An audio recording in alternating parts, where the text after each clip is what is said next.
Now, today I'm going to talk about how I actually physically grew the marketing agency here, because I've been asked like 6 times this week.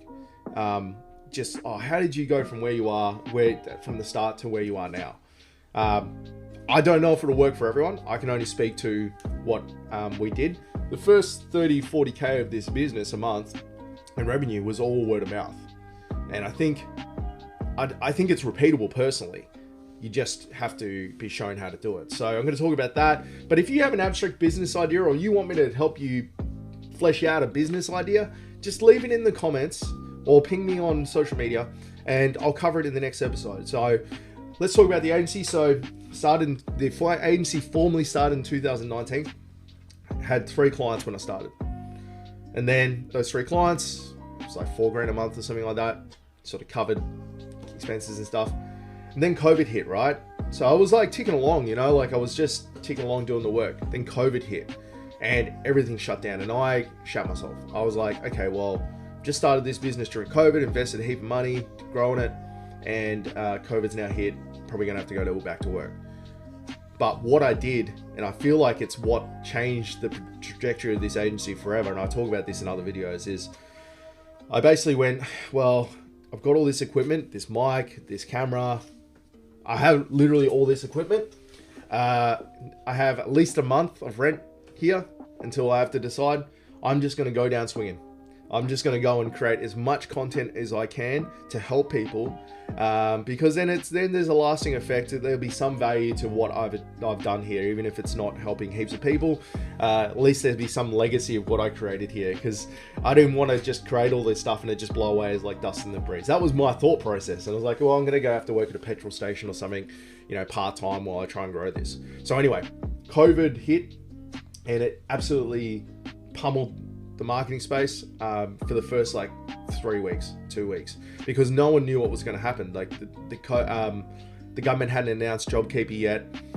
There was just all this stuff about like it spreading and stuff. It was heaps of, and then so all the leads that I've been working on just stopped getting in contact with me. So I went from like having prospects to like nothing.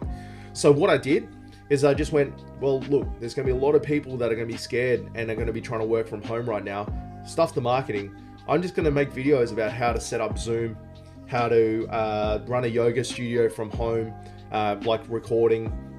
And I did like 6 videos a day, like lives. Just get on there, do a live. Get 1 person watching, 2 people watching. But I literally had nothing else to do. I had like 2 hours of work with my clients, and then I had another 6 hours a day. And I could have probably sat there and moped or whatever, but I didn't have any paid marketing channels or anything. I just started. So just made heaps of content around like, oh, okay, this is how you get Zoom set up. This is how Loom works. This is how, if you're going to have to work from home, you're going to have to think about internet connection. You're going to have to think about communication. If you want to run your yoga studio from home, you're going to have to think about this. You're going to have to set up this. I just made videos like that. As the things come to my thought, made some videos of reassuring people, going like, it's not going to be the end of the world. Marketing can carry you through this. Just genuine value with no expectation of return. And I just went balls to the wall with it.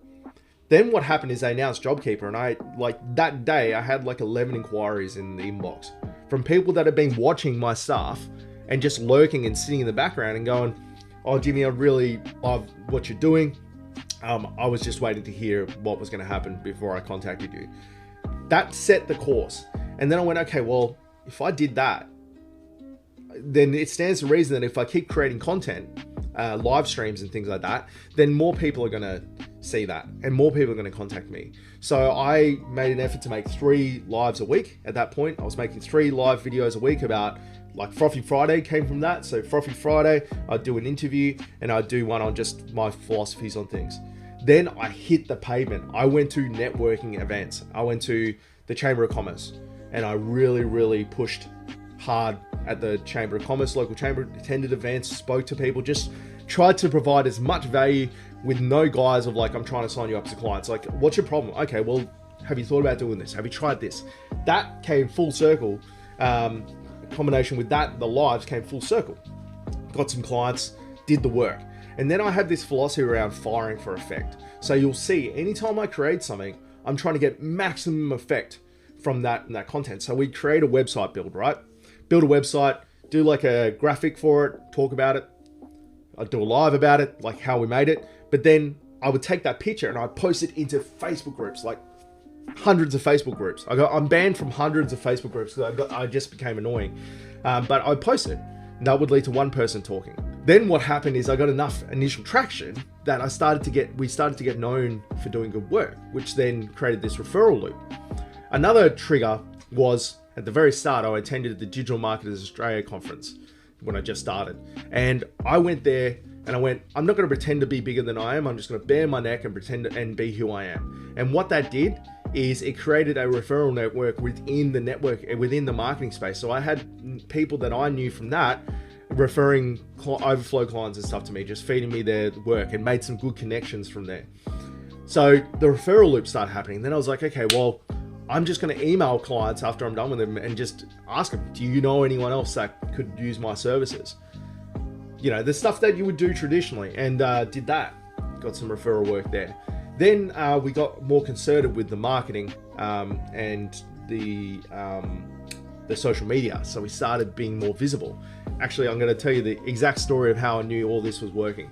Is I played football, or did, and I'd go to football training, and I'd have one of the guys go, "Oh, Jimmy, I haven't seen you in a while, but it feels like I bloody see you every day." Because the marketing, because my face was everywhere, and the big secret, I think, is these videos and like having my face attached to the brand. My face is everywhere. Like, there was guys going, "Oh, like, I haven't seen you in like 6 weeks, but it feels like I've just seen you." Omnipresence, it's a real thing. And so like that created this feedback loop where we would just always get referrals out of the blue. And at the start I was like, it's quiet month, and then bang, we get like 6 referrals.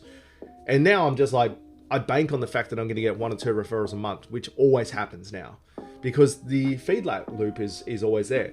I suppose what it shows, right, is that you don't need to pay someone to get you business at the start. You just have to put your big boy pants on or big girl pants on and hit the pavement, whether that's virtually through live streams or doing content or videos, or physically hitting the pavement. And I'm going to do a video with a mate of mine, Quinton, who is a absolute beast when it comes to like going into someone's shop and asking if they want something. And I feel like it's a skill that a lot of people don't possess. So I'm going to do that. I think also what helped us at the very start is my sales ability. We had a very, very, very high conversion rate on people that talk to me, because what you see is what you get, right? Like when I'm talking about marketing and then you come and see me from that, and then I just go, well, what I've said is what we're going to do. It's like, okay, well, that's easy. So I think that's how we got this off the ground. It was a combination of providing value with no expectation of a return, building an omnipresence in our local market to get initial traction, building the network out, my personal network out. Being a good bloke helps a lot with that. So being someone that is willing to enable to help anyone in what capacity they can is very important, and having no ulterior motive when you're talking to people. And then rinse and repeat, asking clients for referrals, asking clients for feedback, and then firing for effect. When you do something and you do something well, you make sure the whole world hears about it. As arrogant as that sounds, you've got to do it tactfully, of course, but like, you know, when we build a nice website, everyone sees it because I'm very proud of it. And that's the way I talk about it.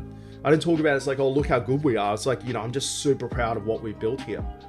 It's hard not to notice that, because so many people in this market, in the marketing space, are cloak and dagger. They hide their face. They don't show. They try and pretend to be bigger than they are. Honestly, I talk about this in other videos. If you just be who you are, you will attract the people that are attracted to that. And I don't care how dry you are, or you know how uncomfortable you are in front of a camera. There will be people that want to work with you. And the great example of this is Cam and I. You know, there's clients that we have that don't talk to me, and they just talk to Cam because they would prefer to talk to Cam. Even though Cam isn't as articulate as me and isn't as comfortable in front of a camera, Cam is Cam, I'm Jimmy, you are you. So like, you naturally attract the people that are attracted to that. I'm high energy, intense, full on, that some people love that because it gives them a boost. Some people go, oh Jimmy, you're way too full on. Then you got Cam there that's always willing to help and is a little bit more reserved, and they like that because it's like ties a little bit better to what they do. So to answer the question about how I grew this marketing agency, a lot of it was those things. So if you want to me to help you unpack that a little bit more for yourself, just ping me. One thing I'm doing at the moment is I'm just doing recorded calls with people. Like if you ask me a question on social media, either it goes into Frothy Friday, or I jump on a call with you and we unpack it, because I genuinely just want to provide value without expectation of return. But I think if you wanted a blueprint on how to grow an agency without Google ads or paid ads or any kind of lead generation, that's the way you do it. Have a natural magnetism towards you by providing value without expectation of return, and you'll naturally attract your tribe. So guys, I'm going to end on that. Thank you so much for watching. Again, if you have any questions or want me to unpick your business idea, leave them in the comments. I will do it next week, and I'll catch you all on next Friday. Thanks so much, guys, and have a good weekend.